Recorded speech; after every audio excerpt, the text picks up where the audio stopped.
Le 19 juillet, le monde entier s'est remémoré une fois de plus le premier alunissage avec des humains en 1969. Le monde entier l'a vu de ses propres yeux. Mais est-ce bien sûr? Aujourd'hui encore, des doutes subsistent quant au récit officiel de la NASA et des médias. Que la TV souhaite donner une place à ces contre-voix, dont l'une est celle de Daniel Shanton. Vous pouvez voir ci-dessous un extrait d'un documentaire qui peut inciter n'importe qui à ne pas se fier aux apparences. Daniel Shanton est tombé sur de nombreuses incohérences concernant l'histoire de la conquête spatiale. Lorsque la NASA a affirmé avoir effectué son premier vol spatial habité, Shanton a affirmé d'emblée que tout n'était que trucage photographique et cinématographique. Ce qui a aussi éveillé en lui une grande méfiance vis-à-vis des représentations officielles, c'est la forte densité de francs-maçons dans les rangs des astronautes. Mais voyez vous-même. Buzz Aldrin Jr., le deuxième homme à avoir menti au sujet de la marche sur la Lune, est un franc-maçon pratiquant, ici avec la bague et faisant le signe avec les mains. Franc-maçon du 33e degré de la loge Montclair numéro 144 dans le New Jersey. Edgar Mitchell, un autre homme d'Apollo 14 qui aurait marché sur la Lune, est un franc-maçon de l'ordre de Demolay à la loge Artesia numéro 29 au Nouveau-Mexique. James Irwin, d'Apollo 15, le dernier homme à avoir menti au sujet de la marche sur la Lune, est un membre de la loge Tejon numéro 104 à Colorado Springs. Don Heisler d'Apollo 7 était membre de la loge Luther B. Turner numéro 732 dans l'Ohio. Gordon Cooper, à bord de Mercury 9 et Gemini 5, était un maître maçon de la loge Carbondale numéro 82 dans le Colorado. Virgil Grissom d'Apollo 1 et 15, Mercury 5 et Gemini 3, était un maître maçon de la loge Mitchell numéro 228 dans l'Indiana. Walter Schirra Jr. d'Apollo 7, Gemini 6 et Mercury 8 était un franc-maçon du 33e degré de la loge Canaveral numéro 339 en Floride.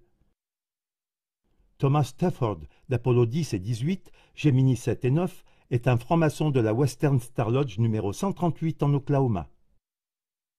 Paul Weitz de Skylab 2 et Challenger est de la loge Lawrence numéro 708 en Pennsylvanie. Siegfried Kleintknecht, chef de la NASA à l'époque du programme spatial Apollo, était le souverain grand commandeur du suprême conseil du 33e degré, juridiction sud. Les astronautes de la NASA, Neil Armstrong, Alan Shepard, William Pogge, Vance Brown et Anthony England, avaient tous des pères qui étaient également francs-maçons. Le nombre d'astronautes connus pour être francs-maçons ou issus de familles maçonniques est surprenant. On peut supposer qu'un nombre encore plus grand d'astronautes et de personnes occupant des postes clés à la NASA appartiennent également à la fraternité, mais ne revendiquent pas leur appartenance de cette manière.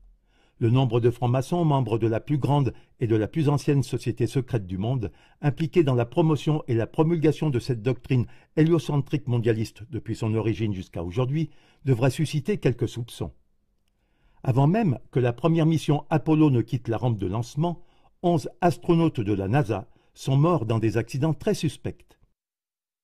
Gus Grissom, Roger Chaffee et Ed White ont tous brûlé ensemble dans un incendie de la capsule Apollo au cours d'un test totalement inutile et dangereux, au cours duquel ils ont été attachés et enfermés dans une chambre à 100% d'oxygène et les trois ont brûlé en quelques secondes.